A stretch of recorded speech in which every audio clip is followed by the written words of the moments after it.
దసరా మహారాజు తానే సమిధల్లె మారి నిలువెల్లా వెలిగెరా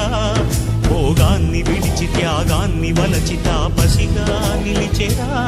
జనక్షేమమే తన సంకల్పముగా తన ఊపిరి హోమజ్వాలలుగా స్వర్గాన్నే శాసించెనురా అమృతమును ఆహ్వానించెనురా జాడతో ఈ వేళ జన జీవితాలు చిగురించేలా కాలసీమలో ఈ వేళ రతనాల ధారలే కురిసేలా కల్లు కల్లు మని సిరిము వల్లే చినుకే చేరగా జల్లు జల్లు మని పులకింతల్లు పుడమే పాడగా హరివిల్లు ఎత్తి కరిమబ్బు వాన బాణాలే వేయని నిలువెల్ల మంచు వడగళ్ళు తాకి కడగళ్ళే తీరని